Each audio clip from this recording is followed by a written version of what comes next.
ایک مخلوق وہ ہے کہ جو خواہشات کے سائے میں جیتی ہے، پروان چڑھتی ہے، بڑھتی ہے، وہ بہائم ہیں۔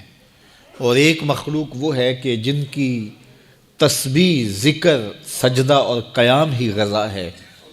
اور یہ تیسری مخلوق حضرت انسان ہے کہ اب یہ اس دوراہے پہ کھڑی ہے، چاہے لڑک کے ادھر چلی جائے، چاہے پرواز کرے تو فرشتوں سے بھی آگے گزر جائے۔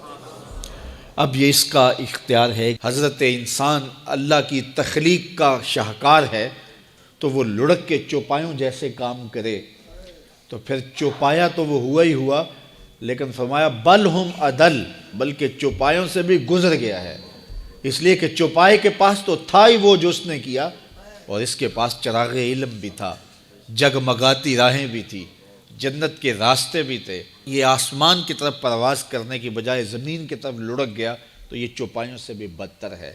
اور اگر یہ دوسرا راستہ جو کہکشاؤں سے بھرا ہوا راستہ ہے، نور و نکھت سے سجا ہوا راستہ ہے، اس خیر کی راہ پہ گامزن ہوتا ہے تو پھر فرشتے بھی اس کی قسمت پہ رشک کرتے ہیں، پھر فرشتوں سے بھی آگے گزر جاتا ہے۔ یہ اللہ تعالیٰ نے ہر طرح سے راہیں اس کے لیے اجال دی ہیں، فطرتاً بھی اور انبیاء اور رسل کے ذریعے بھی، کتب کے ذریعے بھی، صحیفوں کے ذریعے بھی، مصلحین کے ذریعے سے، عقل و فہم جو دیا گیا اس کے ذریعے سے۔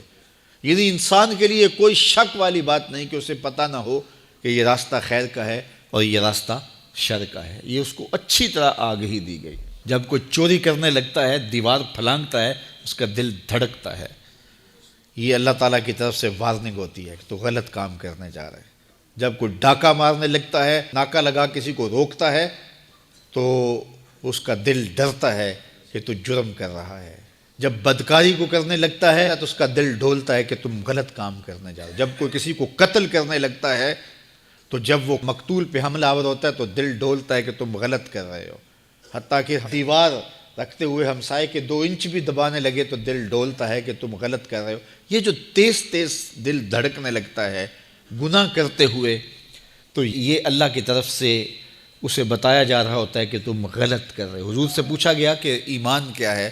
فرمایا جب نیکی تجھے خوش کر دے اور گناہ تجھے دکھی کر دے فانت مومن، تو تو مومن ہے۔ تو کسی کو پوچھنے کی بجائے اپنے اندر سے فتویٰ لیا جاتا ہے، اندر ہی بتاتا ہے کہ اچھائی کیا ہے، اندر ہی بتاتا ہے کہ برائی کیا ہے۔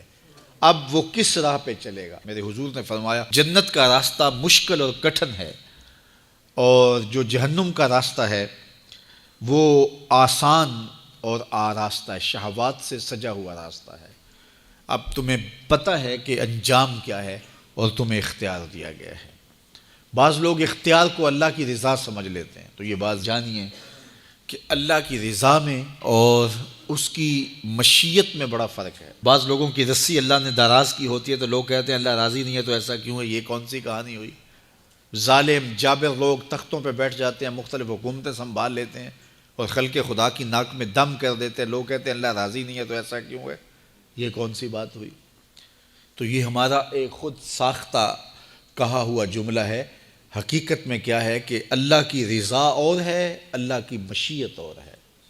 یہ اللہ نے ہاتھ دیے ہیں، اللہ کی رضا یہ ہے کہ ان ہاتھوں سے اچھے کام کیے جائیں۔ آنکھیں دی ہیں تو ان آنکھوں سے قرآن مجید کی تلاوت کی جائے، اللہ کی قدرت کی نشانیاں دیکھی جائیں، لیکن ان آنکھوں کو شہوات سے بھر دیا جائے، ان ہاتھوں کو ظلم سے بھر دیا جائے تو اللہ روکتا نہیں ہے۔ ایسا نہیں ہے کہ بندہ گالی دینے لگے تو زبان ٹیڑھی ہو جائے، ایسا نہیں ہے کہ بری نظر سے آنکھوں کی بینائی کمزور ہو جائے، ایسا نہیں ہے تھپڑ مارنے لگے تو ہاتھ رک جائے، ایسا نہیں ہے کہ وہ مے خانے کی جانب چلنے لگے تو پاؤں کی انگلیاں ٹیڑھی ہو جائیں، چلا نہ جائے، ایسا نہیں ہے۔ یہ اللہ کی مشیت ہے، اس نے قدموں میں طاقت رکھ دی، جدھر جانا چاہیں جائیں، اس نے اختیار بھی دیا ہے، لیکن یہ اس کا دیا گیا اختیار ہے، یہ اس کی مشیت ہے، لیکن اس کی رضا یہ ہے کہ یہ قدم اٹھیں تو مسجد کی جانب جائیں، یہ قدم اٹھے تو دکھیے کی مدد کے لیے جائیں، رزق حلال کمانے نکلیں، یہ زبان بولے تو قرآن کی تلاوت کرے، یہ لب کھلیں تو احادیث رسول کے نغمے ہوں، خیر خواہی کے کلمات ہوں، مخلوق خدا کی بہتری کی بات ہو۔ لیکن اگر کوئی گالی گلوچ دینے لگ جائے تو اس سے اللہ کی رضا نہیں۔ اللہ نے اعضاء بنا دیے اور اللہ نے انسان کو خیر و شر کی تمیز دے دی، اچھائی اور برائی کا پتہ دے دیا، اب اس کی مرضی ہے کہ وہ کدھر نکلتا ہے۔